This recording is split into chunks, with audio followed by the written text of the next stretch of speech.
So good evening, one and all.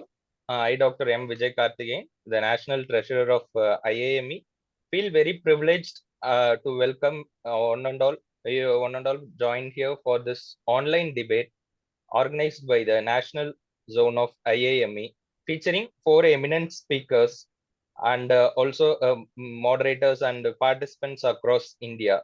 Welcome you all, and I just want to welcome our founder and National General Secretary, Professor Dr. S. Kribakaran sir, to just deliver the welcome address. Hello all, good evening. Am I audible? I'm in train actually, I'm traveling. Am I Yes, audible, sir. Vijay Karthikeyan sir? Yes, sir. Yeah. Yes, sir. You are audible, sir. I welcome all the esteemed speakers and IAME officials and our participants. Let us strengthen and support the India's largest medical education network. So over to you, sir. We are waiting for the Yes, active sir. debate on AI. Yes, sir. Thank you so much. Thank you, sir. Thank you for your words, sir. So next, I would like to invite our EC member of IAME, Professor Dr. Raja Parthiban, sir, who is the Professor and Head of Department of Pathology, MVJ Medical College, Bangalore, to just introduce the goal for today's debate and also introduce our esteemed speakers for today's debate. Over to you, sir. Thank you, Dr. Vijay and Dr. Kribakaran. Good evening, everyone, and a warm welcome from the IAME team for today's discussion on a very interesting topic, AI in medical classroom, revolution or risk. As we gather here today, I think it's hard to ignore the rapid advances that have taken place in artificial intelligence, which is transforming various aspects of our lives, including healthcare. But what about medical education?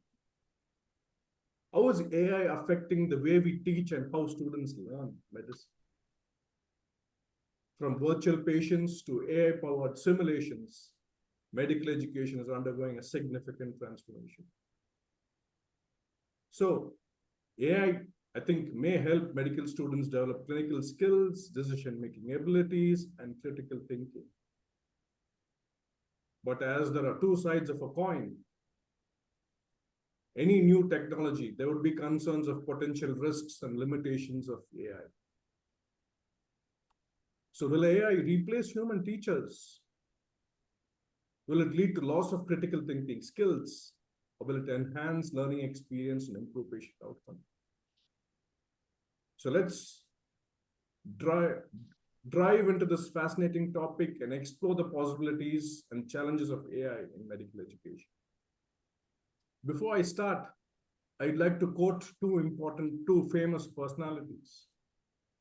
Sundar Pichai mentions AI will be a part of our future. He says it's inevitable. While Stephen Hawking says the development of a full artificial intelligence could spell the end of human race. So at this juncture, we have eminent speakers with huge loads of experience in relation to AI. We're going to share their knowledge and debate it out. So let's see who wins. Is it going to be those which favor AI or those against AI? Dr. Vijay, can I have the, yeah. Yes, sir. So at this juncture, I'm proud to welcome a very eminent person, Dr. Arun V. Jamkar, a distinguished professor at the Symbiosis University, Pune. Sir has also been a Vice Chancellor at the famous Maharashtra University Health Sciences, Nasik, from 2011 to 16. And in relation to healthcare technology and innovation, he is the Chief Medical Officer at Index Technology USA, a consultant at Persistent Systems, Pune, which is related to designing AI-driven healthcare software, including the iDoctor, a smart drug dispensing ATM. He's also the founder and director of I4C, a platform nurturing healthcare innovation entrepreneurship. He's been an active contributor to IIT and NAM's course on AI in healthcare and is widely recognized for his insightful talks on AI in medical imaging and education. I welcome you, sir. The next speaker is Dr. Diwakar Dhurandhar, an associate professor at the Department of Anatomy, JNMC, Raipur, who's the joint secretary of the Society of Medical Anatomists and is a part of the editorial team of National Journal of Society of Medical Anatomists. He's been conferred with various awards, to name a few: the CL Chatterjee Gold Medal Award at Somacon, held at Rajkot, poster presentations for ACME 2024 at SRMC Chennai, and the third Afro-Asian International Conference at MAMC and AIMS New Delhi. I welcome you, sir. So these were two people who are talking about AI as a revolution. I get to the next set of speakers who are going to talk on AI as a risk in classroom. I welcome Dr. Amit Mehnderatta, who's the Associate Professor, Biomedical Engineering at IIT Delhi. He's completed his PhD in Engineering Science from the famous University of Oxford, UK, and a Master's in Medical Technology from IIT Kharagpur. He holds global academic affiliations, including roles as Adjunct Professor at ILBS Delhi and a Senior Fellow at the UNSW Sydney. With over 15 years of expertise in biomedical imaging and assistive technology, he's gained his experience across various institutes like Harvard, Oxford, and the DKFZ Heidelberg. He has been the secretary at ISM, RM Indian chapter, and has been conferred with the Abdul Kalam Technology Innovation National Fellowship Award in 2022. He has various publications in top-notch journals. I welcome you, sir. And lastly, I welcome Professor Dr. Majinder Kaur, a professor of physiology and additional principal at the Geetanjali Medical College and Hospital, Udaipur. Her areas of interest include medical education, neurophysiology, lifestyle medicine. Madam has various achievements, to name a few. She has over 30 research publications and she's authored 3 books and has been conferred the Best Teacher Award by the Danik Bhaskar Group and the National Builder Award from the Rotary Club of Mewar. Welcome you, ma'am. At this juncture, I'd like to hand over the mic to Dr. Vijay to welcome none other than our IAME EC member, Dr. Leena.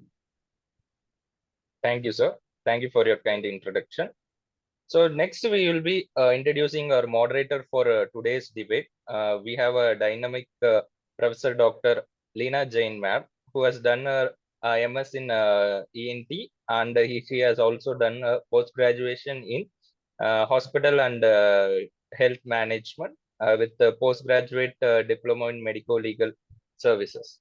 And ma'am is currently working as a professor and head department of ENT, RVRS Government Medical College, Bilwara, Rajasthan. Ma'am is also the North Zone Secretary of our IAME, and she has a vast experience of 15 years in academics and has organized various surgical workshops in ENT as well as live surgeries such as thyroscope, silo-endoscopy, and few other programs. And she is the first person to introduce cochlear implants of highest Android compatible in government colleges in Rajasthan. And she has published over 27 articles in various reputed and high impact factor journals. With this small introduction, I would like to hand over the forum to Dr. Leena Jain, ma'am. Ma'am, you can take over from here. Thank you. Very good evening to all for this exciting debate. All are waiting eagerly. So I won't take much of the time, and our ground rule is also the same. Like we will be sticking on to the time. There will be 2 rounds. Round 1 will be like opening statements from both the teams. First, I will go to the revolution team and then to the risk team I will go. and I will just want what I want in that opening statements, and that will be 10 minutes for each team. We will try to be in time so that we can gain maximum out of that. And for second round, it will be like whatever in the first round both the teams has said. So like they have claimed. So in the second round, they will be directly cross questioning the other team and will be getting the clarifications. So it will be like a proper dialogue, but without being very offensive. And it will be the healthy discussion to come out on something important. So second round will be like cross examination and rebuttals, and third round will be like it will be a closing statement, and that I will do from both the teams what we have informed. That will be like that. But before round two, we will have two questions from the audience, one to each team. We will select one question. So I will request all the audience to put one question, to put up their questions in the chat box, one to the revolution team and one to the risk team. And we will select out of that, and one question we will put up to both the teams, and we will get answers from them. We can have a dialogue from them. So it will be like that. And I will be using the timer, and if it is going on, and I will stop. So I hope our experts won't mind that if I stop them. So I a very hearty welcome to Arun sir and Diwakar sir will be in the revolution team, and Dr. Amit Mehnderatta and Majinder ma'am will be in the risk team. So a very warm welcome. And first I'm putting up the, so are the team members ready? Arun sir, Yes. Diwakar sir? Yes, Yeah. we are ready. So first I would like to, from both of you, the opening statements. I want to know about the opening statements in terms of like what is really the transformative potential of the AI in medical classroom, specifically pertaining to the learning of the students in knowledge and also in clinical skills, and also how they will drive an innovative approach in the students. So most of the focus I want to establish on that, and also how students will be able to develop a solution to the complex problems with the use of AI. So over to you, sir. Okay, Dr. Arun sir has guided me to begin. So I'll be the opener. And to begin this statement, I would like to begin with a line that in the previous debate, it was being discussed that AI would replace class teachers. So my answer would be AI isn't replacing teachers; it's empowering learners to reach beyond limits. So, like Leena ma'am just said, that what is the transformative potential that we want uh, AI to be in the classroom? So, first, I would like to emphasize that in a classroom, we have different kind of learners. Some are visual learners, some are auditory, some are kinesthetic. So, and some learners would be slow in grabbing the new concept. Some would be fastly adopting to the new ideas. So AI sets a platform for personalized learning. So AI customizes education to individual needs. So this is the first point I wanted to put up. The next point is the whole world of virtual simulation. So now we know that in the medical education as well, we have got virtual reality, augmented reality, and with the advent of AI-powered simulation techniques, the training of the medical learners become altogether a different scenario, because we know that there are various certifiable procedural skills mandated by NMC, which has to be trained to become a physician competent. And so thus this virtual simulation techniques would help them become a competent physician. Now the next one would be knowledge access, and in this virtual simulation, Dr. Arun would be highlighting the HoloLens, Microsoft HoloLens, via a small video just after my conclusion. And then knowledge access. Yes, we all know that knowledge rapidly changes, and with with every coming research, with every coming publication, the whole knowledge bank changes. So obviously updated knowledge resources are being provided with the help of this AI, and faculty support as well. So we know that faculty also needs to update themselves before learners are actually updated. So we need not to look back to the administrators, rather we look back to the AI. Faculties are self-learners as well. So they will go to AI and then they will catch. And then remote learning. So I belong to state of Chhattisgarh, and we also know that there are various learners. They belong to rural areas. They belong to tribal areas, right? Far-flung areas as well. So we need to make sure that the bridge, the gap, the digital divide is bridged up, and so so does this AI acts hugely in it. So.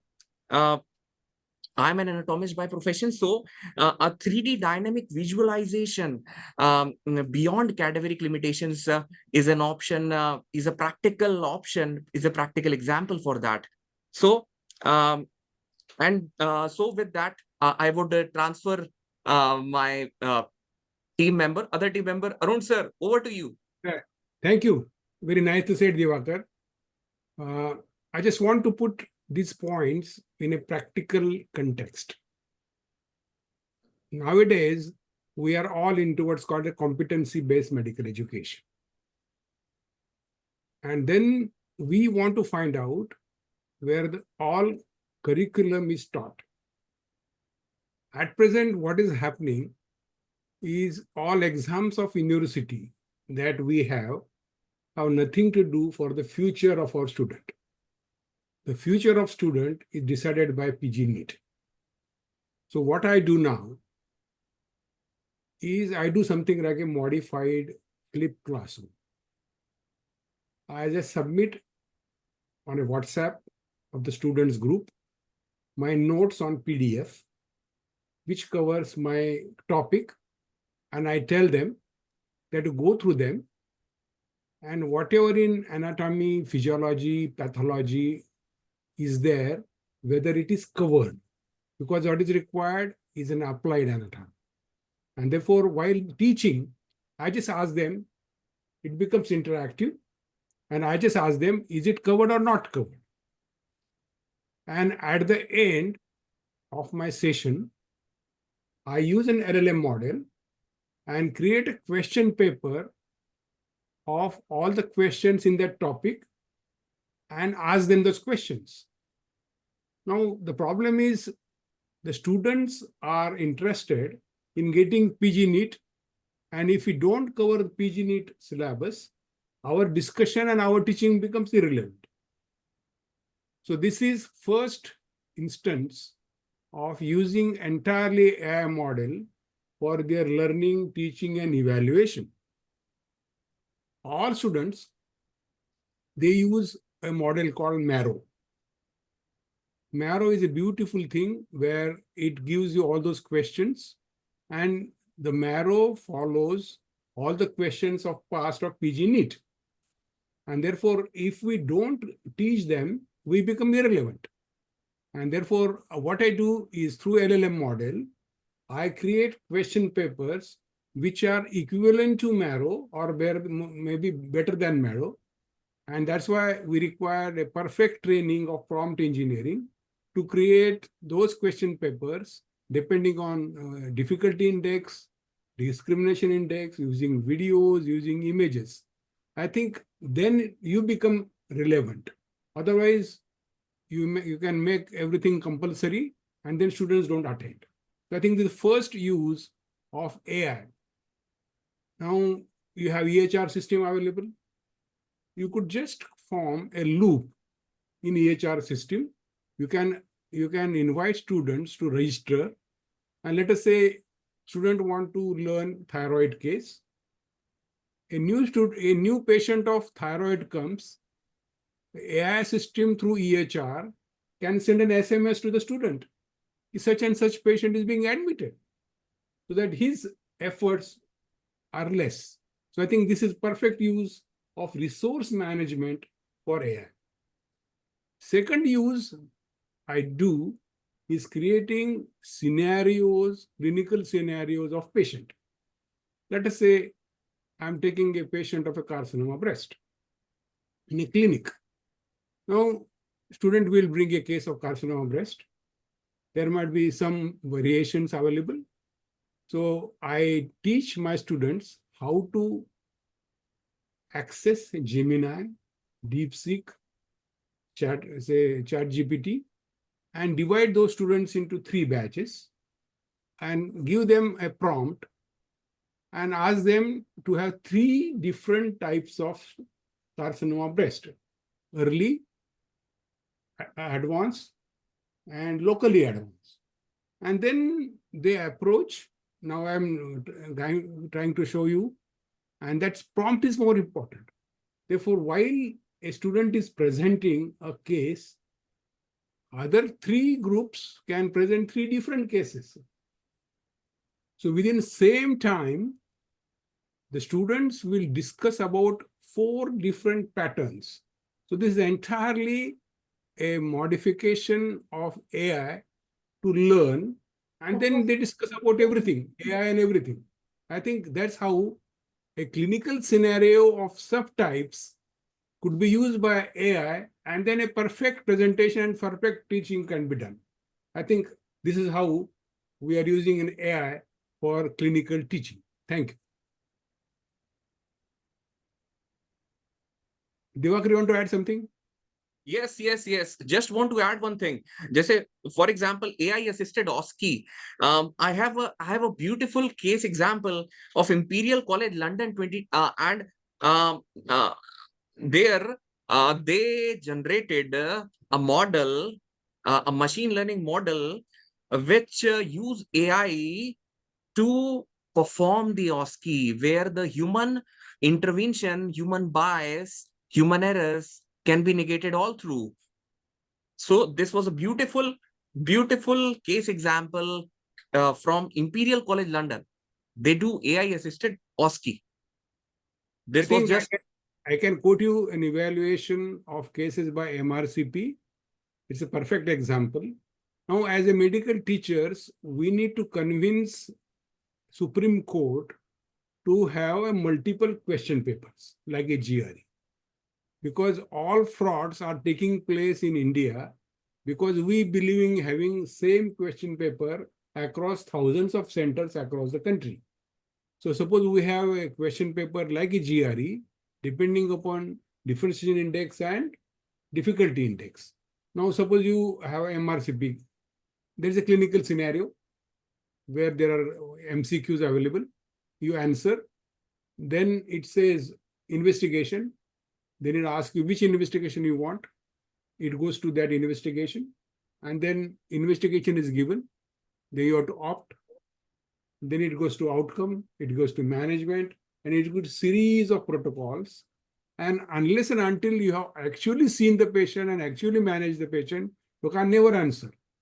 So this is direct utilization of AI in clinical skills, clinical management, and a perfect, what you call as real-time management of patients. So now the next is coming. Maybe through our association, we should recommend similar protocols for next. I think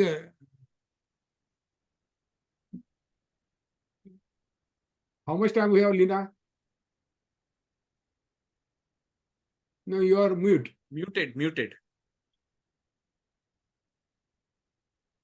Sir, I would just like you to add on just one thing, like what it will be, how it will drive innovation in the students. No. Now this whole thing is student-centered. Now what I do is cultivate this innovation model in students. Now, students should learn because this is futuristic. Because all the outcomes that they have, they need to study because the definition of knowledge has changed. definition of knowledge has changed. Knowledge means where it is available. Now let us say, go back again to carcinoma of breast. Management of carcinoma of breast has been changed, and what is called as the NCCN guideline. And if you go to NCCN guideline, it is 200 pages, but it is same. It is interactive. You give investigation, then it asks you about how to prepare. You click, and then suppose it goes to say stage 1A, then it asks you how will you prepare, and then it goes to series of things, and then it guides you step by step, and this whole thing is guided through AI. And then we teach, because at the end, the patient is going to learn through AI how the NCCN is guiding them. Diwakar, you can add something. Yeah, regarding AI as transformative potential, I think I think I have submitted enough, because personalized learning and knowledge access is they can access updated knowledge using AI. That is something which has got HDL component in it, and that will help them achieve the IMG goal of being a lifelong learner. So they would be self-reliant, self-directed. I think that is something which energizes this concept of introducing AI into medical curriculum. This is something which I strongly put up. No, simulations, there are several available. It's got Yes. something called Body Interact, then Simon Health Planners, AI Companion. Because, do you want me to show that video of Microsoft Lens or afterwards? Then there Leena, is Sir, in the end, we can have, I think opening we have done it. We will gradually open up the layers as the dialogue progresses. So I will request now to Dr. Amit and Majinder ma'am to focus on the risk or challenges of the AI. Yeah. Specifically And, pertaining to like students have. Yeah, sir. I just want to trying to add conclude. something. I just want to conclude Yeah, that sure. whatever we are talking entirely depends upon how do you ask to AI, especially LLM models. Therefore, what is important is how do you ask? And this is what is called as a prompt engineering. Prompts. And that's why at the end, I just want to give a demo of how to use prompts. And that's why prompt engineering is most important. And that's why in my class, to my students, I teach them how to ask. Say, write down, I'm a medical student, third MBBS. You are an expert. You are an expert in professor of surgery. And I'm learning this. This is what patient I want, and give details. And then which format you want. There are various formats available. And then it gives you beautiful clinical scenario. So most important thing is how do you ask? And I think that prompt engineering is most important. I think that's all. Thank you. So we have biomedical engineer with us. With the help of your inputs and his, we will have a good insight in the end. So audience, I will request audience to stay back till the end. I would request Amit to guide us for how to approach for better prompts. Yeah, sir. We all will head on to IIT Delhi. So now I will request Dr. Amit and Majinder ma'am to focus on. There are some, I have received queries from the medical students when this debate was supposed to be taken up. So I was asking my students, what thought processes you are having as concern to AI. They are using it very beautifully. Actually, today's generation is very tech savvy, actually, what I will say. We were not that much, but now the generation is very tech savvy. And when I asked them, they had few things in their minds, like if AI will come more into the picture, our jobs will be replaced. As so many colleges are opening, medical students are coming. They are now itself they are afraid of like jobs, and also they are thinking that AI will replace their job opportunities. Second thing is they are like ethical. Will there be some ethical concerns while they will be using AI, whether their data or privacy will be secure or not? So they were concerned about that. So could you focus on those points specifically when you are talking about the risks of AI? Over to you, Dr. Amit and Majinder ma'am. I just want to add, anything that AI says need to be validated. You can't take it as it is. So obviously it's a garbage in, garbage out. Sir, you can't play both sides of the table. You can't enter the risk territory. We'll pull you there. Just wait. Okay. It is unfair. Majinder, Okay, ma'am, go ahead. please. So I'm suggesting your answer. Thank you, sir. It was really a good insight listening to Dr. Diwakar and Jamkar, sir. And sir, after listening to all the, your responses, and here we definitely understand that AI promises transformation, but there are certain hitches which cannot be overlooked while we are talking about the transformative potential. So first of all, while we are giving the AI prompts to our students to look for the, again, what you've just now added, garbage in, garbage out. So the students, once, they get to learn this shortcut. So do you think that their critical thinking can be developed? Like if we just give right from the first professional, if we hand over the AI chatbot in their or chat GPT in their hands, so do you really think they will develop that critical thinking and critical reasoning? Because now they have a shortcut in their hand. And also the teachers, my friend very nicely said that teachers will not be replaced. But do you think, again, when the teacher knows that the student is going to get the help from the AI chatbots, would he care to prepare for the lectures that we or our teachers used to do? So basically, the teachers would not be that prepared, would not be too much into teaching. So they will, pull back. So, and moreover, the I just want to add one more thing, that medical education is not just built on the textbooks. It is the teacher who models empathy, ethics, professionalism, and resilience into our students. So in that case, again, I don't think the AI is going to replace that portion of the teaching into he may know everything about the cases of CA breast, learning from DeepSeek, Gemini, or ChatGPT, but how to approach that patient, again, a big question mark. And the AI outputs, again, is not reliable. They can give you any sort of, data, because even our publications, we all know how much predatory journals we have and how much, I would say, authentic data the AI is digging for us. So we are yet to see that.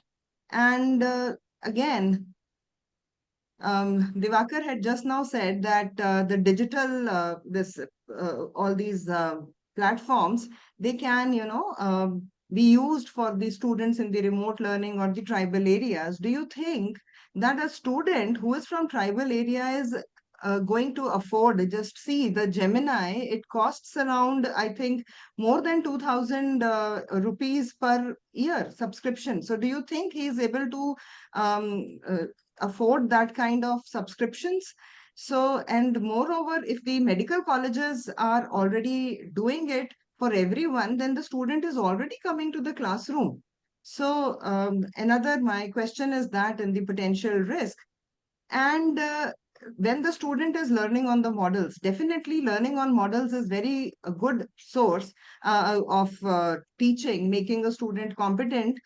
But again, my question here, or my concern here is that it gives us a false, it gives the student a false, I would say, confidence that he is able to, give that intramuscular injection when the model beeps, he is there. But while he's actually holding that needle and giving that IM injection to the patient, or, putting up the suture on that patient instead of the suturing pad, and in the AI, it is more or less a virtual reality. A few days back, I saw that virtual reality model in the anatomy where, the students, what they were doing, they were just picking up the heart like this, rotating it like this. But do you think it can replace the actual cadaveric dissection?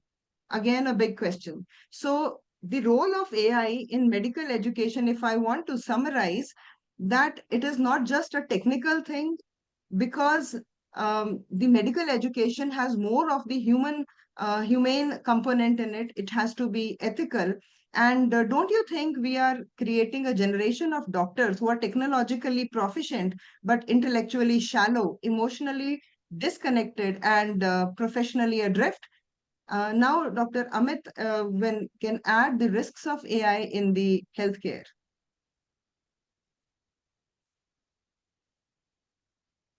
Amit? Yeah, Dr. Yeah. Amit. So thank you, ma'am, and thank you, Professor Arun and Diwakar, for setting up the stage for me and go for the kill in the last round one. Thank you.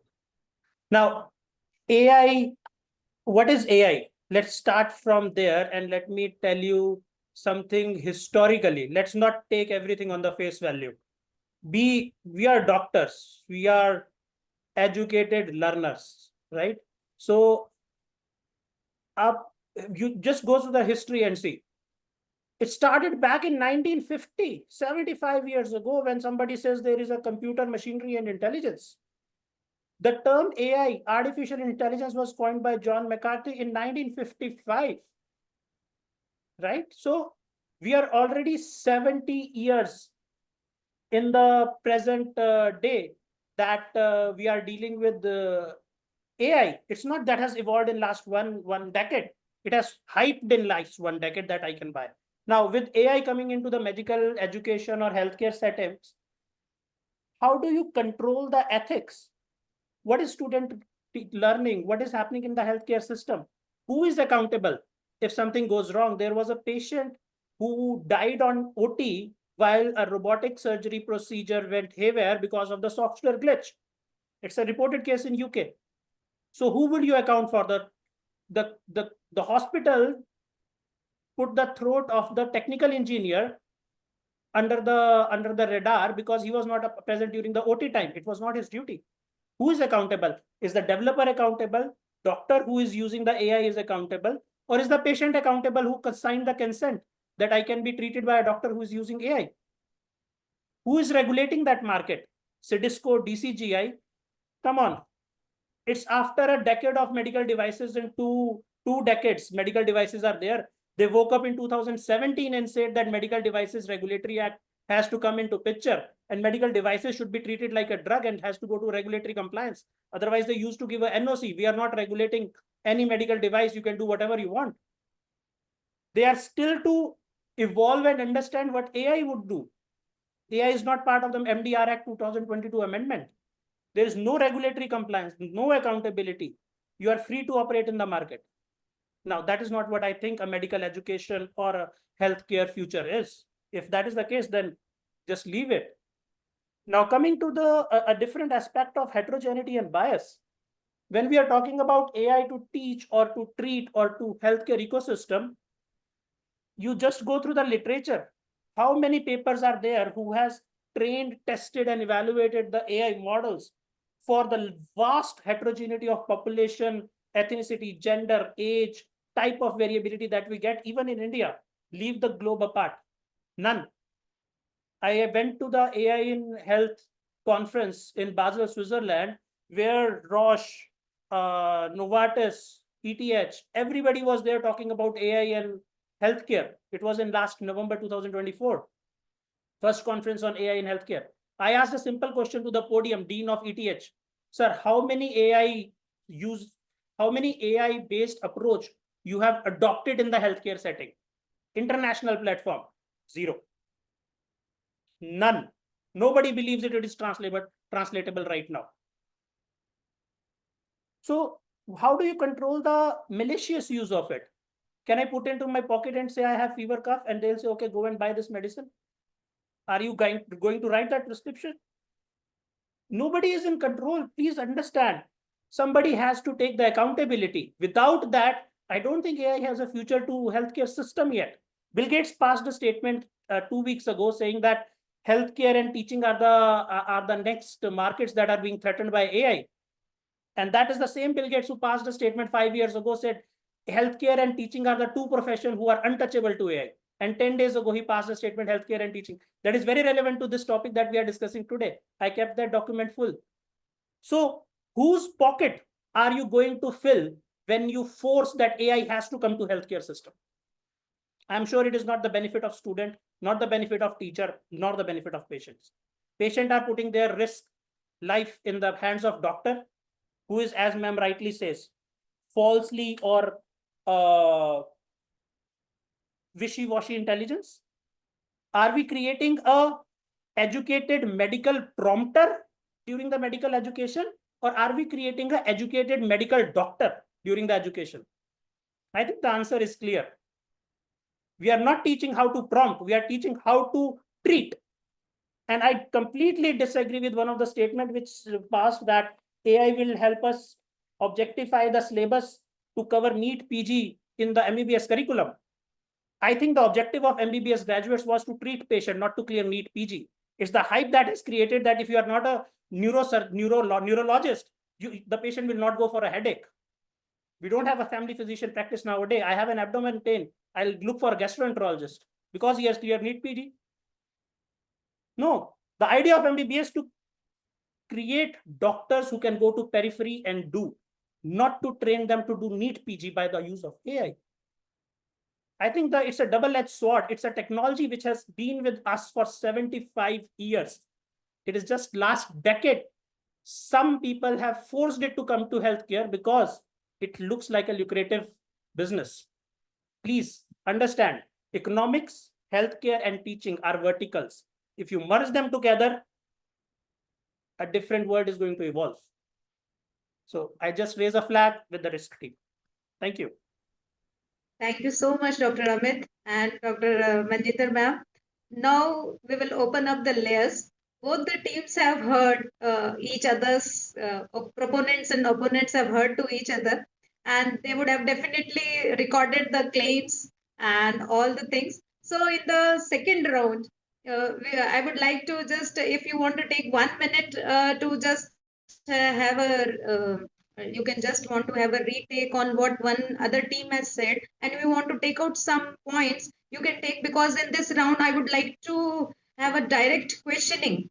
Like Arun sir and Diwakar sir will directly ask Dr. Amit and Majinder ma'am about whatever he has said. You can just find the shortnesses on or weaknesses on that point, and you can reinforce your point in that. So like that, it will go in the second round, and we will have 8 minutes per team for this round. So who would like to ask first question?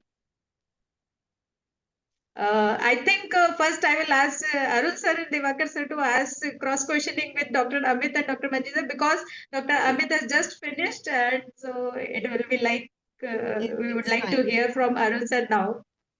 Okay, so Arun sir, should I? Sir, you are muted. Arun sir, you are muted. The question is, what is the topic of discussion?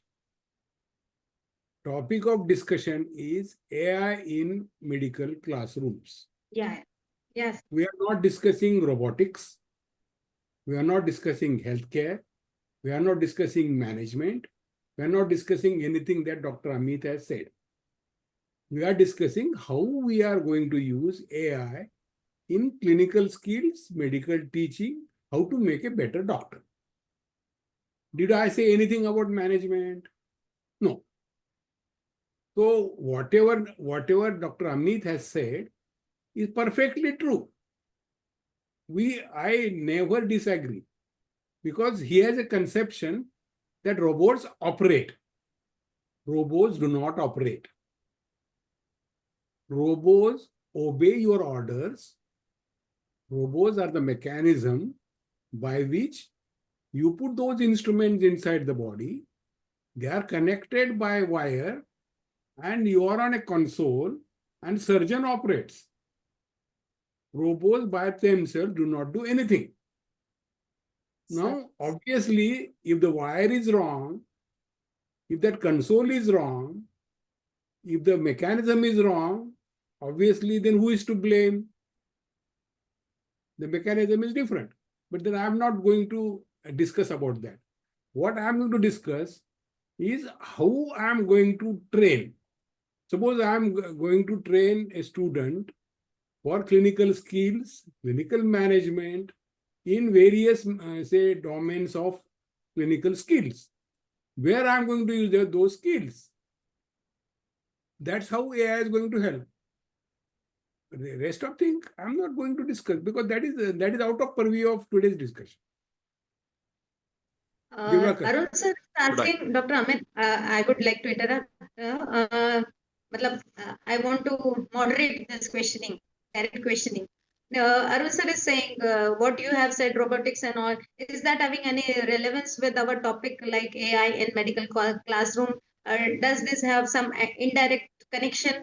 What you would like to say? Why not? So please understand, medical education is not knowledge. We are not creating English literature people who knows something. The purpose of education is to implement and teach and execute. I want to I add have mugged up full Harrison does not mean I am a doctor. I want to add one Execution thing. and I'm treating patient. So implementation of that education is the objective of medical education. If that is jeopardized, then education is at fault. So let's begin with the goal of our the CBME curriculum, which says that an Indian medical graduate has to be the physician of first contact. So who is globally relevant? So when we say first contact, the robot doesn't come in picture, no? Sir, okay, I'm answering your question, sir. So if the physician of first contact, and what is the requirement of the physician of first contact, that he can find out what the NEET PG question is like. So actually, if a patient of Cushing syndrome come to him, he is not supposed to write the short note of this Cushing syndrome or solve the MCQs of Cushing syndrome. He is supposed to treat that patient. And he's supposed to counsel that patient. He's supposed to show empathy. He's supposed to show his clinical skills, which also means the counseling skills. And how can we just remove the teacher from there and put AI in there, in that situation? Now, several papers are there where AI has been found to give you better communication skills. Sir, again, that is based on the machine learning. No, communication skills can teach you about affective domain, various aspects of empathy, sympathy, compassion. That whole thing could be tailor-made through AI. Obviously, AI is unbiased. AI doesn't get bored. AI doesn't have a diet. AI doesn't get, it has a lot of stamina. So there are at least 4 papers available where communication skills were taught better by AI than by a doctor. So AI So can... then Completely agree, sir. 1 minute, ma'am. I completely agree, sir. AI can teach communication skills better. But I think we are running the class of medical education, not humanities. We are not teaching soft skills. We are not teaching soft skills. We are teaching hardcore clinical practice. Amit sir, we have 2 months program in undergraduate where before they become joining MBBS, we have 2 months program about communication skills, attitude. It's called EdCom module, where it's made compulsory. When we were students, we were never taught about how to talk with patients. That's why my generation or maybe my junior generation, they never talk well with the patient. I don't know what happens today. Now also today, doctor hardly talk well with the patients. But then talk to the patient like a counselor, but don't treat the patient.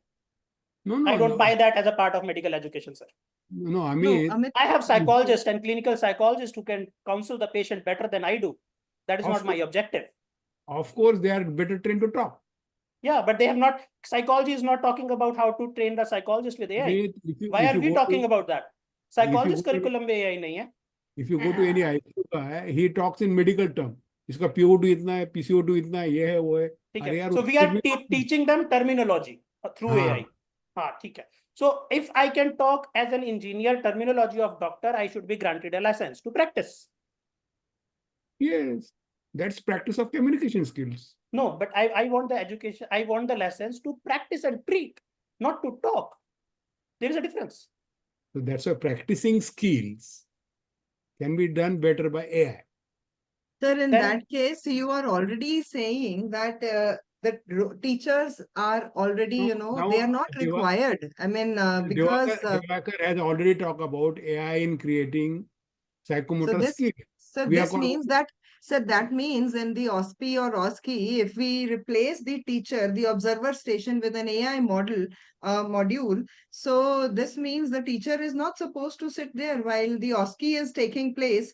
So hence, the No, no. AI Basically, can, let me confess. the AI is going to already, we are coming to that point AI that AI is replacing the teacher. We don't No, need no. teachers, just put AI the will AI there. never AI will never replace teacher. AI will never replace doctors because AI will make it easy. Sir, AI is also accessible to the patient, right? It's And the something patient called- is also coming to you who is more learned. And No, so the something- doctors, it's something called as cybernetics. Suppose you have some skills. AI will analyze your movement, surgical skill. Let us say you are suturing. AI will analyze your movement, how much you are moving, how is your angle, how you are taking, how you are picking needle. And this whole thing can be done by video analytics, and it will give you better feedback than even human. Very true, sir. sir, this But means who will the decide? doctors, Who will decide that this AI test that I have graduated with a learned skill, I am able to decide and practice? MCI is not owning that task. MCI is not saying we will take AI as a teacher. Standardization of proper skill. Who will do it, sir? Who Then will do it? is done by surgeon also. Okay, वो हवा में थोड़ा कर रहा है. ठीक है. हवा एक में नहीं आ surgeon रहा. के doctor goes to one surgeon and take a second opinion, right? And you are saying one surgeon customize and standardize one AI tool. I'm not discussing that. Some regulatory body has to own it. Of course. It's a book Of that course. has to be redesigned. It's Of not standardized course. by a physician. Of course, we require a series of people which will go through the video analytics. They validate, they find out which is right. There is a democracy, and they find out which is right, and then they come through that, and then they go to video analytics. Then Find out that's, the that's details. exactly what So we are there saying. is one- It's a one risk more associated with it. Unless we do that, it is not ready to be launched as a medical educator. Unless there we is do one it. more discrepancy which occurs in the AI training modules, because most of these modules, they are developed in the Western countries. So it doesn't recognize the racial differences. So if AI is trained on a white-skinned person, it is not going to give you the similar results person who is not as fair as the training population on which he has, Sir, it has been trained. can I respond? Yes, Arun, sir, can I respond? One line. That's why my message is, we as Indians, we are the most intelligent people on earth. We have data, we have resources, we are most intelligent people, technocrats like Amit, and that's why we should come together and create all these AI models. And because we are paid in rupees and not in dollars, we should create all these models and export, and we will be multi-billion country. That's why I agree, sir. But message is whatever we wish and we create a wish list. Yes. We have to live in today's world. Yes. Today's world is risk. We can Yes. wish for a decade after that it might not be. But as of today, it's a wish list. Sir, It's just not because practical. Amit sir, Diwakar, just because you belong to Diwakar. the risk group, let me give you cite two examples. I work in Directorate of Medical Education. So we had the two key problems with us. We had two key problems with us. Number one was the government medical colleges and the associated hospitals. The OPDs were not being run on the time, and the consultants were not say coming on the time. So what we just to monitor the promptness and the punctuality of the consultants, what we did, we did a face recognition a coding by which as soon as the consultant comes in and see the camera, I mean, it wasn't actually required for a consultant to see the camera captures the image and actually sets the time of which of at which the physician comes. So it's not a third world thing, sir. It is a practical scenario situation. The other situation I would want to put up is Divakar, that's Sir, but- logistics, automated Yes. attendance. It's Yes. not AI in AI module. teaching medical education. No. TCS Sir, has now- done 10 years let me- attendance so by thumb. okay, so आप face okay. तो आप thumbprint से attendance Sir, होती है, how is thumbprint से not- we have how the is Aadhaar that- card linked, but No, Aadhaar Amit- card not- and face is not a medical let me education. let me give you a brief emphasis, sir. As soon as the consultant comes up, the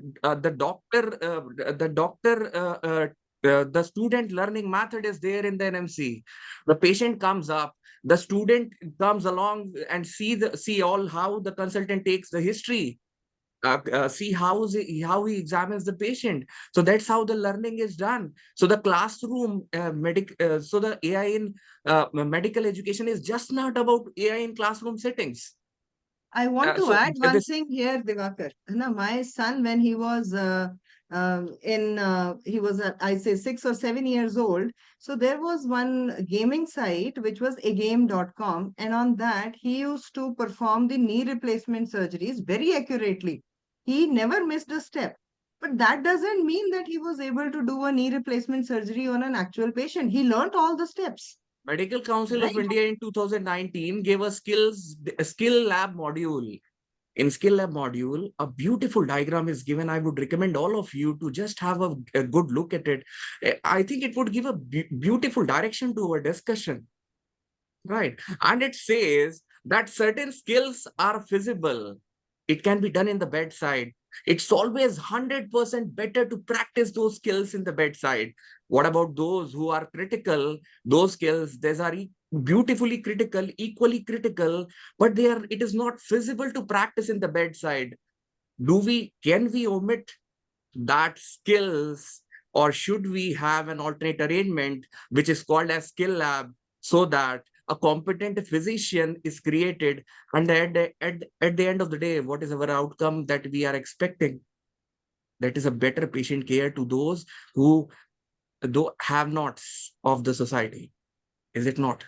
There is a very beautiful concern which is raised by Dr. Chitra Purohit. She says that students are already not coming to the classes. If we hand over this, toy model of AI in their hands, they will not come to the classes as They would it is. love to Thank come. you, They Chitra, would for love that. to come at the classes. These are So AI Gen module Z is peoples. something which they will do from their phone, at home, in the comfort of their hostels. Why would they like to come to the classrooms when everything is available in their own? Both Yes, the Amit, teams, I please. would like to interrupt now. I would like, I think our time is like limiting us. And second round, it was like cross-examination and very beautifully. Matlab, both the teams have expressed their views, and I was like, many points have come inside me. I will generate that in the end. And now I would like to ask Tripti ma'am. Dr. Amit, you wanted to say something before so I I think that the round 2 team Pro has questioned us. We are at 8 and we have to close at 8:30. It's our time to ask the cross question, right? That's why I was raising you the want hand. to add? Okay. Debate can go on, but the cross question has started. One way we have to end it, the other way we have only half an hour. I'm sorry to take away your time. Now Yes. it's your time. Amit, I just want to end a little more practical thing. The message is we need to come together. Now, diabetic retinopathy, the fundoscopy screening has been approved by FDA. What is required is too many images of retinopathy. We have too many data available, and suppose we come together and create a model of fundoscopy images. I mean, there are only 10 variations of images, and we have 1,000 images. We'll be able to create a image generation cycle and create directly an AI model. Now, I got one guy who created that, and instead of costing 10 lakh rupees and 15 lakh rupees, it was costing only 1 lakh rupee. Let us say we create that and we give that to a fundoscopy machine, they will give you minimum 50 lakh rupees. So let us come together is one example. Image handling software or image handling is a low-hanging fruit. There's several things available. Mammography, radiology, and N number. And because we pay in rupees, we can create billions of dollars in creating this machinery. Thank you, sir. I think I don't need not answer that, because in all your last 1 minute statement, it was can, might, and will. That means it is still the future. It is not the reality today. So that is the right answer for your last statement. Now let me start with the cross question with permission of moderator. Yeah. Okay, so I'll start with this one slide. This is not a while ago. It is a 2020. A man in Italy decided to take 99 smartphones, switch on the locator on the map, and put it on the wheel cart and started walking. I just need one response. What will you get it on the Google map? Moderator. Yeah, what exactly? So I couldn't you get have the Google Maps, right? So the one person put 99 smartphones, switched on the location, put it in the basket, and started walking with 99 phones on the street. What will happen to the Google Map? Now with a single phone, Google Map gives you a lot of misinformation. Google Map gave that this bridge is completely jam-packed. Everybody started diverting the traffic away from that bridge. And this was the reality. He was walking all alone. Right? And this is not a while ago. This is 2020. And this is the Google Map AI system that was fooled by an Italian, not the smartest Indian. Right? And then Google realized we have a bug. Now, trust me, a Google like company can be fooled by a small person. Medical education and healthcare AI is long way ahead. I have one Ma'am, question. 1 minute. Let me pose the questions. So when the first speaker said that AI can be a customized learner, how about the physical skills? AI is not teaching you the physical examination in a simulation mode. And even if there was a simulator to teach the physical examination, the practical haptics is a growing field which has not yet come to the healthcare physical examination. It's still evolving. Now, the virtual learning is through medical education is possible. It's update and take the knowledge, but simulations cannot replace the physical guidebook that you have to practice and go to the OPD, right? So we are not creating a competent virtual doctor who is trained virtually. He has to treat a physical patient. AI has no role in it, so far at least, right? Agreed. And when you say the remote learning, medical education, as of I logged in at 7 o'clock, is still a physical learning course. It's not a remote or a part-time or a correspondence course yet. Remote learning for medical education is creating a doctor through correspondence. No. AI has a role to update the patient of what it's doing. But as of 7 o'clock when I logged in, it was still a physical course. It was not through correspondence that I can do. Now, we have no teachers who can teach good medical education, and we are suffering, right? And the data on which AIs are trained is so biased. You take any AI model, like I'm happy to show you what happened very recently when this DeepSeek or ChatGPT came. So one of our colleagues did not do much. He just put a prompt. I'm just showing the risk that are associated with AI, even if it goes to medical education. So what he did, he just opened the chat, this DeepSeek model, and asked some questions. And after a while, he started noticing that the tool has used his name, that how are you yourself, Sandeep, right? And then he said, I did not mention it any of my conversation. The AI is saying, you are absolutely correct. Thank you for prompting. Upon reviewing, I realized that you did not exactly mention your name in anywhere in the conversation, in the specific interaction. I must have misinterpreted and conflated information from earlier conversations, right? Then he said, no, I did not mention it even in my earlier conversation. The DeepSeek replies, I thank you for clarifying. I appreciate your patience. You are absolutely right. I made an error. And my earlier response upon reviewing history, I confirm that you have not provided your full name in any of the previous conversations. Now, whenever the consent was given that I want to talk to you, the bug was already planted in your computer. It has all the information which is not part of the communication, but it is accessible. Now, are we trying to feed somebody's pocket to create those inflations into the education, or are we actually trying to create a better doctor? So I think it's a direct question whenever it is said that LLMs are being used to create question paper where the MBBS graduate would be able to clear NEET. No, we need MBBS graduates to go to the periphery. They're not ready to go to the PHC. I want them to go to the PHC and treat the locals. You want them to clear the NEET PG through MBBS education and stay them in the urban healthcare sector. You are inflating the problem that is already existing with the AI. That is, I'm sorry, but that's how it has been interpreted by me. And whenever the prompt question is said that we are creating a good prompt engineers, it's a big surprise that a medical educator is creating a prompt engineer in the MBBS curriculum to create a better educated prompter rather than a good medical student. That needs a definite serious clarification. And Amit, also we need to address the black box problem in which the AI models they take your data for deep learning of the or for benefiting, or they are using your data, and there is lack of transparency. And also in 2018, there was a Facebook Cambridge Analytica scandal in which they had used the student data and they manipulated the public opinion based on that student data, which they collected without the consent of the students. So the AI, I mean, the AI is all around us. Even our mobile phones, they are carrying the AI based this thing, So even if you talk anything in the vicinity of your mobile phone, next day you will start seeing the ads related or pertaining to the conversation you just had, even without switching on the mobile phone. So you can say how much data they are capturing, and there is no transparency in it.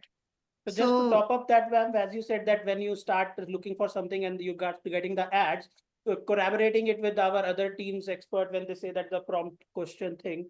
And whenever, if the student is studying a chapter on CA breast and keep on prompting CA breast for 10 days, probably on 11th day, the degree will come that you are a breast cancer specialist. And the next day, when you start chapter on the rectal carcinoma, 11th day, the degree will come that you are a gastroenterology surgeon. No, because that's how the AI is giving the feedback that this person is searching for CA breast for 11 days. He has to be a surgeon for the CA breast. So based on our research in the chat GPT or the DeepSeek, when we ask write an essay about me, it is beautifully going to write an essay about us, about everything about us, because it stores all the information, all the prompts we are putting in the AI. So now this earlier, all the questions were made by the teachers looking into the regional needs of the students. But if we are based or dependent on the AI system, so it was going to generate the MCQs, and it is going to calculate the discrimination index, item analysis, full everything will be done. So I think the AI here. So I want to ask Sir Dr. Diwakar and Arun sir that if we are using AI for creating these questions, so what is the validity of these questions or the students trained by this AI model for our regional needs? From a regional perspective. Of course, that is what we are making. We are making the physicians of first contact. I mean, they should be, locally and globally relevant. Right, definitely. Actually, ma'am, I'm just taking an example. Say, for example, I teach anatomy, and if tomorrow there will be a part completion test consisting of 10 MCQs in, say, a particular topic, neuroanatomy. So what I would do, I would rather generate a prompt, ask an AI, and mentioning the kind of question, the level of question I want to ask, lower order thinking skill. I would want to add some 4 hots and 6 lots lower order thinking skills, 4 higher order thinking skills. I want to add clinical case-based scenario, which is relevant. And I would also want to generate a prompt for conditions which are very relevant in Chhattisgarh area. I know iron deficiency anemia, sickle cell disease, these are very prominent here. So I would generate 10 MCQs with known degree of order of thinking skills, which I would want to evaluate, number one. And number two, I would also want to exactly evaluate the Miller's pyramid. I mean, I would want to evaluate know-how. So with this kind of comfort, and then look, anything has to be checked before, even if you when you will be drafting 10 MCQs, writing on your pen and paper, you will also go back and see from 1 to 10 whether the things are right or not. So if So after validation is So Diwakar, that definitely is required for absolutely right. everything. That's absolutely right. You have said, I agree with you that yes is doable, but that's not the use of AI in healthcare education. That's the use of AI in deputing a educator's job to AI, offloading from your shoulder what is your responsibility to AI. So shall I And answer? also the students As simple as that. also, Student will also they- generate an AI generated response and give. Or madam, And or I think we and should the graduate student- the students, not the teacher, not the students. shall I answer? No, the students, Yeah, the Arun students sir, you were also, saying they, something. Let Yeah, Arun yeah, sir yeah. speak something. Arun sir was saying something, and after that we will take audience question, please, if you don't mind. We are running short of time. What your question, Dr. Kaur has asked, one of the audience has already answered. We all have done MDMS and then expecting students not to focus on NEET but go to peripheral. I think all of us are in utopian idealism. That's like BJP saying Congress that you have done this, that, so we will also not do. Listen, Amit. You have spoiled that India for 70 years. Amit, Now we will also do the same. You That's are not engineer. right. You are engineer. No, sir, I'm a doctor. I'm MBBS by my graduate degree. Listen, you are an engineer. Let us confess. Private practice in India is all done, primary private practice is done only by Ayush and homeopath. All MBBS guys, they only do specialty and super specialty. General practice sector is all done by Ayush and homeopath. I think that's a different topic of discussion. No, that's why.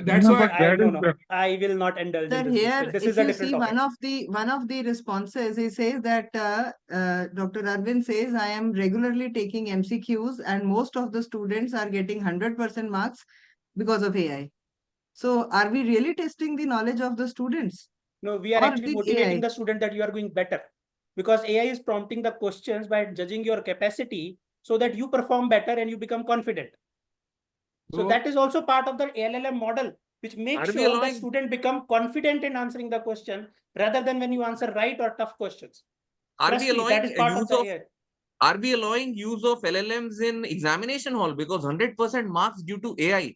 So how is this possible in examination not the hall? examination. It's talking about the training. When you're trying to use to yourself for the learning questions, what kind of question I have to answer.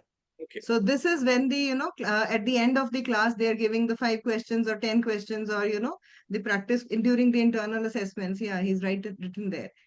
And before Diwakar, do you think your virtual dissection table is going to replace the cadaver? Obviously not. I don't think so. I never think so. I'm in no. Acha, do you think that human touch is all that is required, and there is no use of any automation? Are you in favor of that? Are we in a favor of that?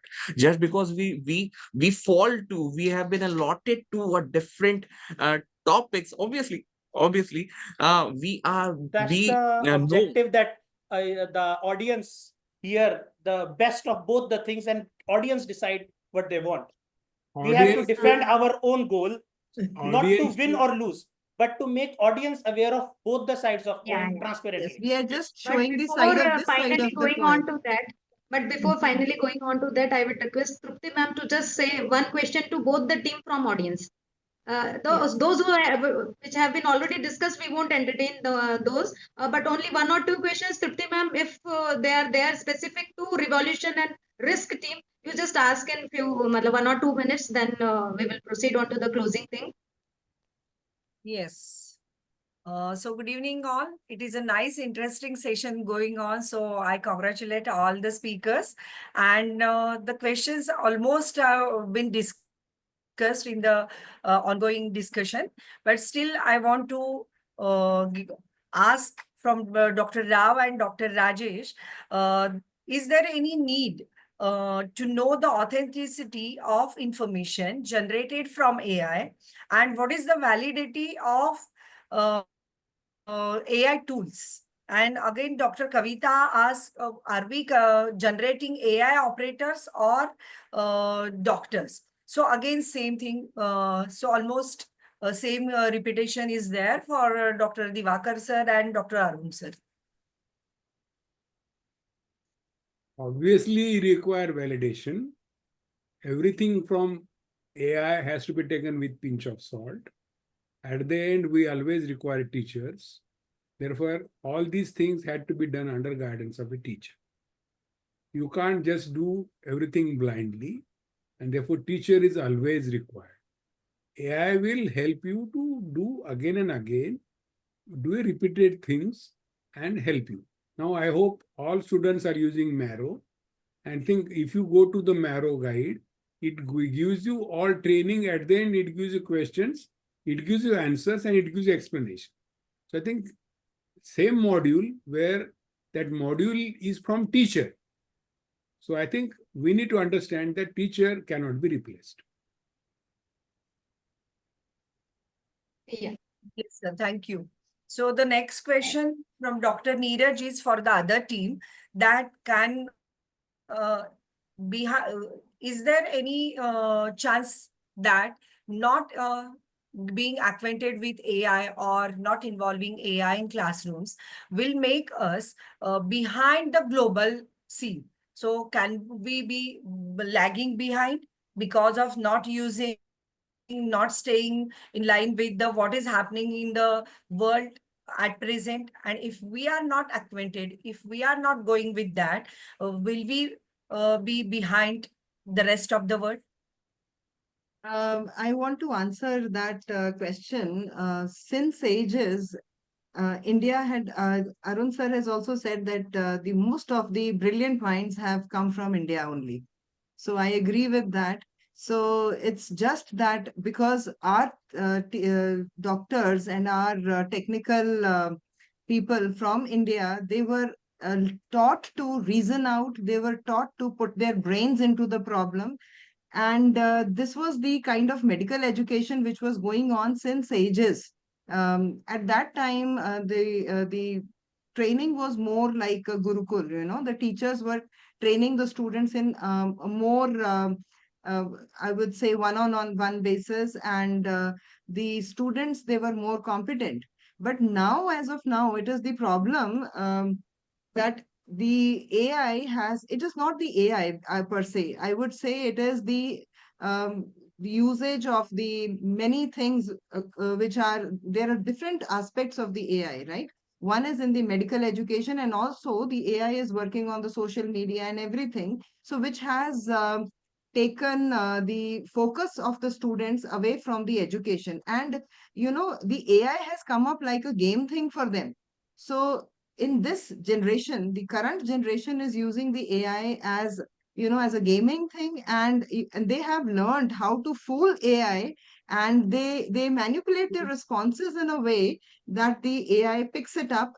So we have to, as a teacher, it has to be, properly seen, or we can say it has to be proctored in a way. Yes, Amit, you can also add in. Yeah.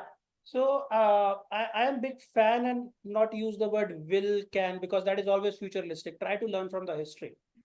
Yeah. Let me give you an example. The automated or AI-based pilots is not new. That has been started in 1980s, 90. How many autopilots you have seen in the commercial planes? and patient and the commercial crew member are okay that we go without the pilot, automated pilot. No.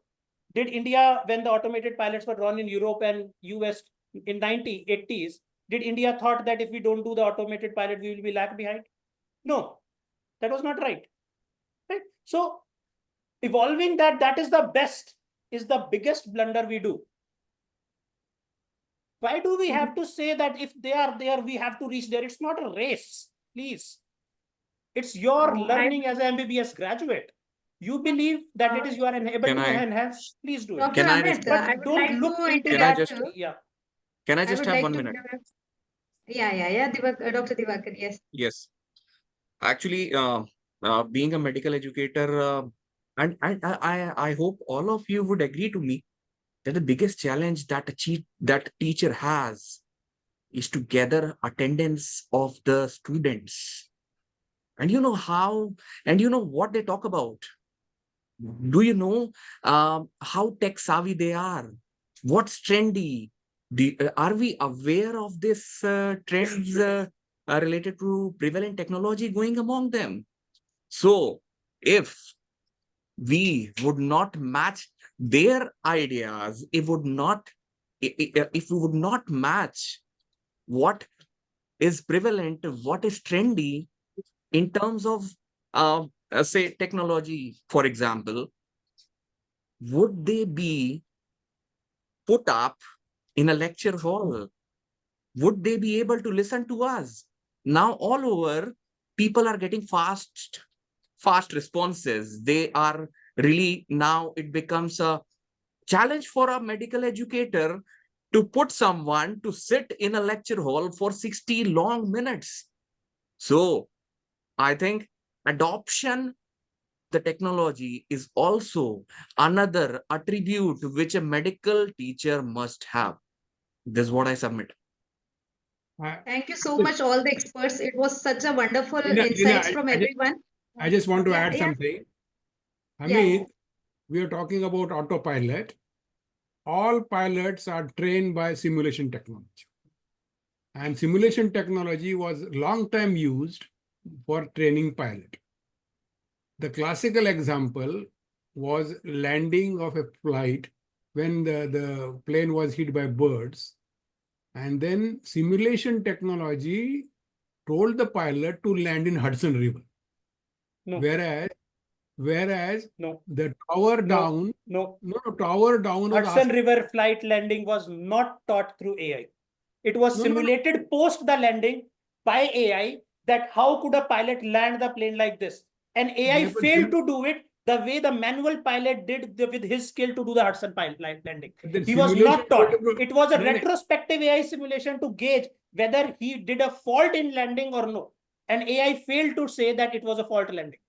It was the other way around, sir. It was not the teaching. Please go and see Tom Hanks' movie again. I have seen it 10 times. So anyway, I cannot challenge Amit in this. Anyway, you have autopilot, but then we require still a pilot. So same thing, robotic surgeon, robotics available, still we don't get operated without surgeon. So it is going so wonderful. But I am feeling like we can sit for hours together. But we are going in like we are actually involved. The audience, I don't know what they are thinking. But as a neutral statement, I would like to pass 2-3 statements. I am so happy. I have convinced all my students that AI is useful. There is always a risk. Sir, the chat says otherwise. There is always a risk. 100% chat is on the risk. No, there is always audience is more informed. Sir, I want to add one line here that in Leena, medical education and healthcare, if we don't read carefully, we'll risk producing the future doctors and the systems which are efficient but blind, connected but unaccountable, powerful but dangerously detached from the very humanity they are meant to serve. Very nice. Very nice. So, shall I conclude, or any experts would like to? No, I think you are already having only 2 minutes to conclude. You have 2 minutes to conclude. You are giving me Um, time and you are not in time, huh? Yeah, Diwakar sir, tell me, well, you're muted. Yes. So in counter to Dr. Majinder Kaur madam, just one counterpoint: thoughtful use of AI, right? Thoughtful use of AI may actually enhance empathy by offloading administrative burdens. So this is what I want to put up.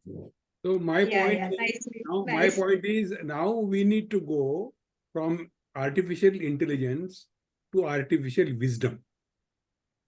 So that once we add emotions, ethics, all those factors which So concern behavior, then it will overpower mankind. then that's how I think the that is all artificial wisdom- futuristic. We will refrain artificial- from now future we of have AI in this talk. now we are coming with artificial wisdom. Now everybody says radiologist and all that. There is a nice paper available. All future experts would be replaced by AI people. Suppose it's a radiologist. A radiologist will be replaced by a radiologist who knows AI. Yeah. So Yeah. all repetitive things, repetitive, will be replaced by people who can understand AI.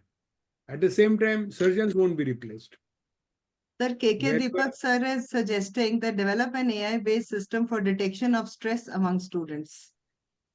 Of course. I mean, there are a lot of areas. I mean, many of us, I have seen the entire spectrum. And lot of teachers, they don't know anything about AI still.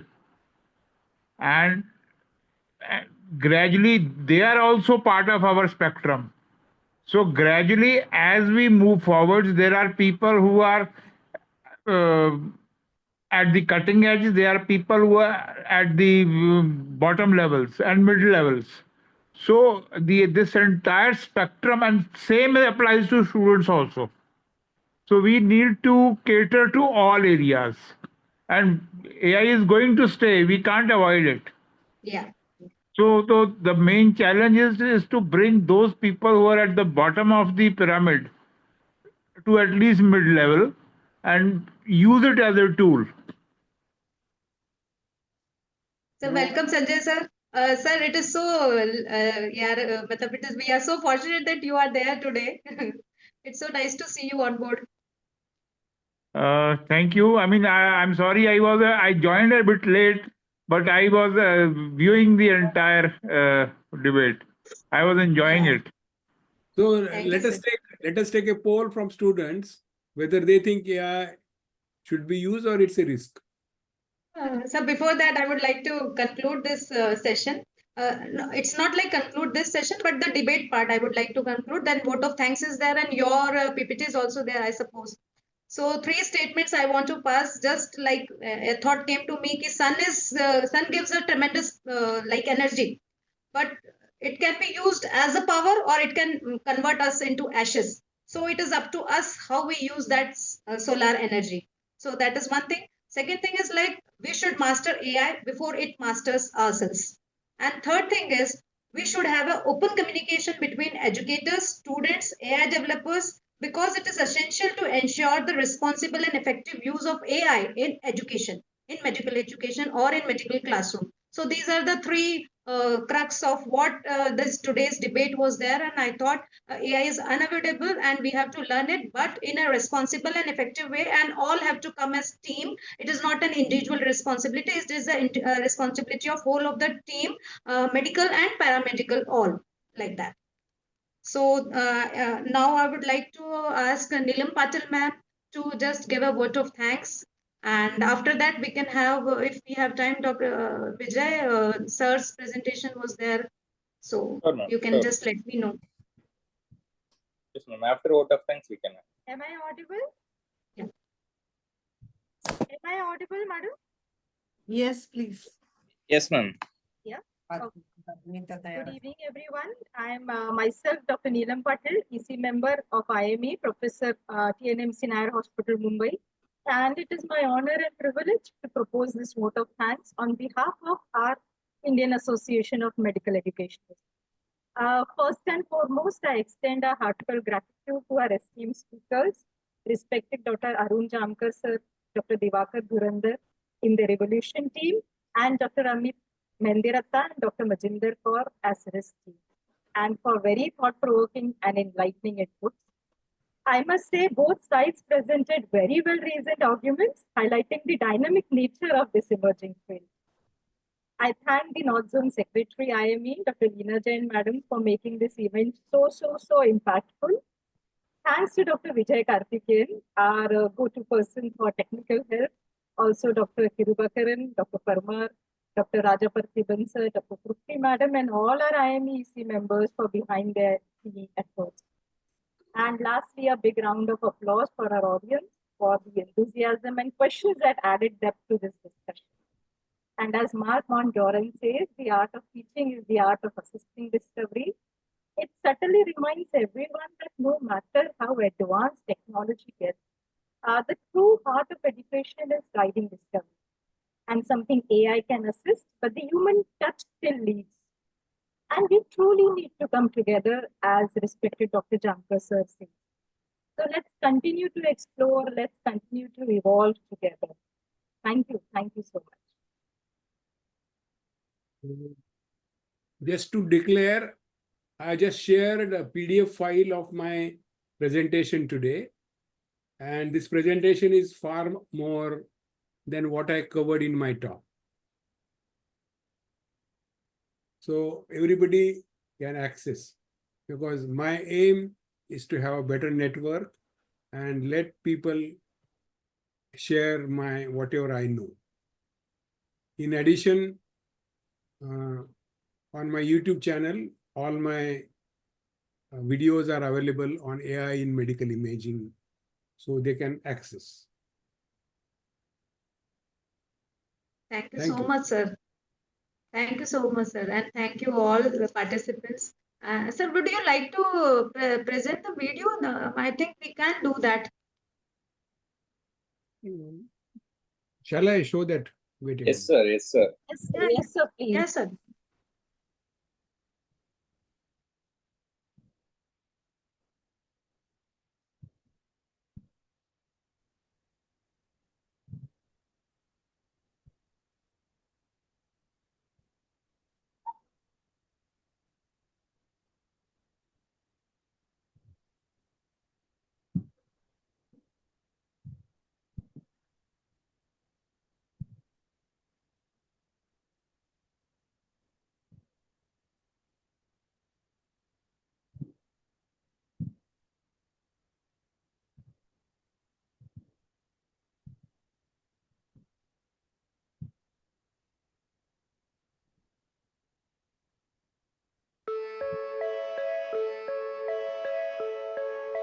The HoloLens is absolutely the most amazing piece of technology. Within 5 seconds, I realized that the world had changed. It was an immediate realization that this is something exciting and we have to be a part of this. Seeing things in 3D is something that you could do before with some glasses.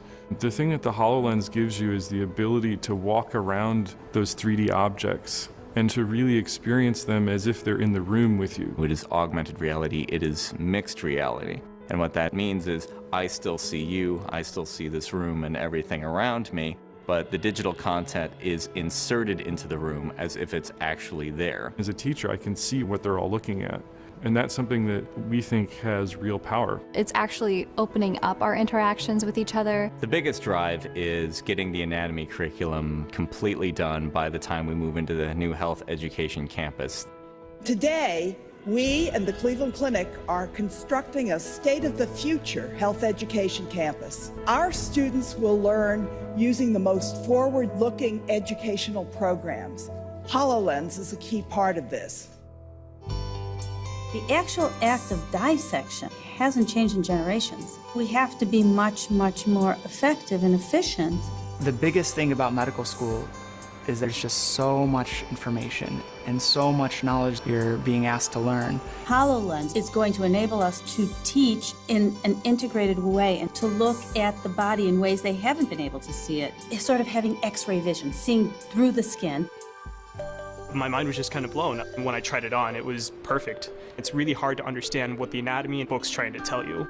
So with the HoloLens, we can literally show you what's happening with the body. We can look at how the heart moves, or look at how the brain processes information and how information flows around in our brain. They can see when the heart valves are closing and hear the sounds. How the diaphragm moves when the lungs move. A click of the fingers is going to allow students to see how everything's interconnected in the body. We have means to draw people's attention to things to get them where they need to look. Do you want to look and then pull the bones out? And what they really crave is learning anatomy in the context of what they need to know clinically. What are they going to need to know for their clerkships and their future careers? With HoloLens, we can have essentially any disease that you want to see. So when I see an image like this in the hospital, I know exactly what's going on. This is how to treat and diagnose them. The HoloLens provides like a new way of teaching anatomy. It can really speed up the process of learning this material. I think HoloLens is the next big transformative change in medical education.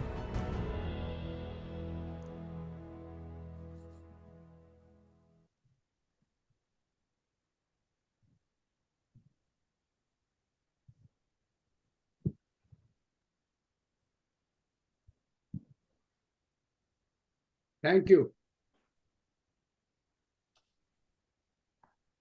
Thank you, sir. Thank you so much, sir. It was like wonderful. Thank you. Dr. Vijay, you can continue. Yes. Thank you all. Thank you. Good night. Good night.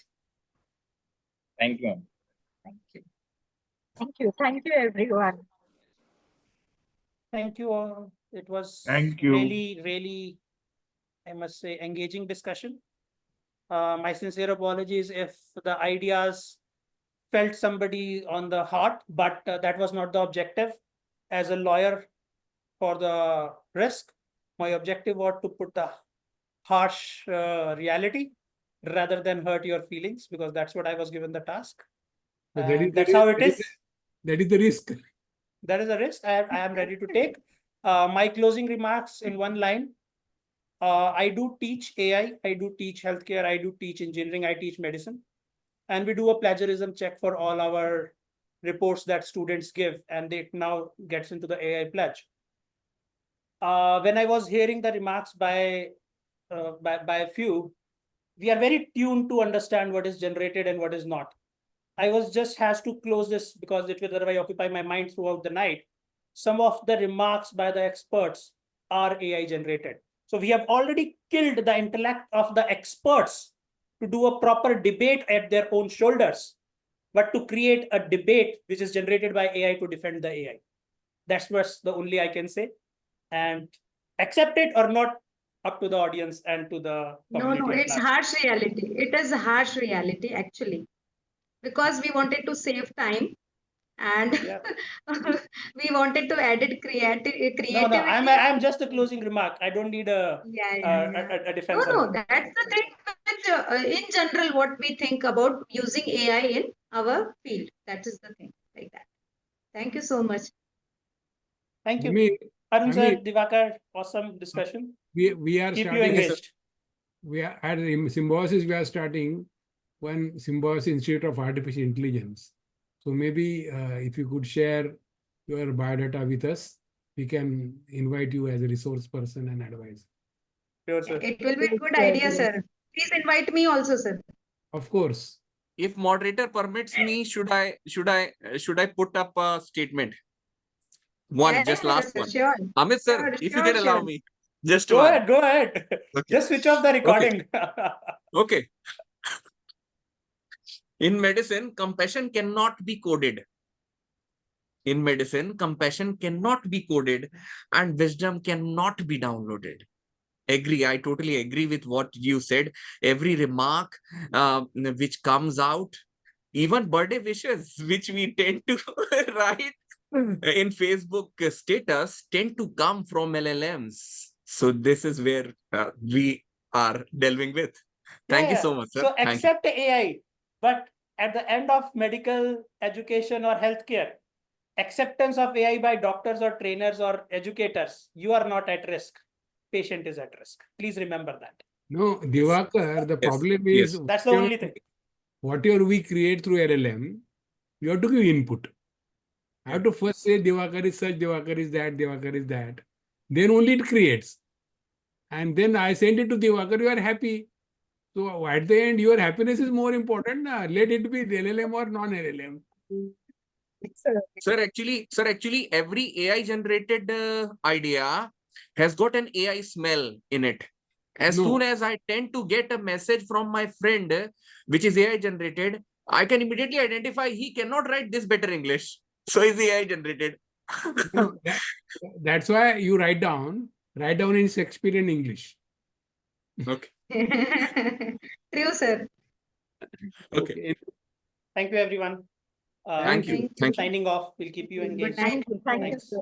Thank Thanks, you, Leena, everyone. for ma'am. organizing Thank and you. the effort. Thank you, Neelam ma'am. Thank you. Yes, sir. Leena, all Jamkar, your job. Dr. Well done. Jamkar, sir, I was your student. You were dean at BJ Medical College. I did my MD in biochemistry from BJ. Wow.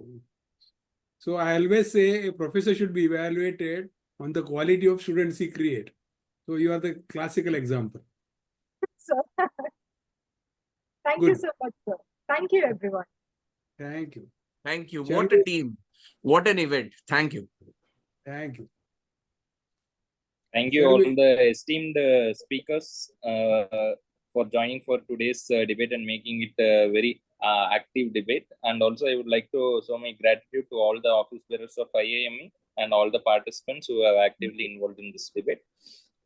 So we will soon meet you all in some other event from IAME. So thank you all for joining. Good night. And you can call me even if it is not IA, na? Yeah. Sure, sir. Vijay, Sir. I am medical educationist. Sure, sir. I am Famer Fellow, Philadelphia. Yes, sir. Yes, sir. Yes, sir. We know it. Yes, sir. Thank Okay, you. signing off. Thank you. Thank you. Bye-bye.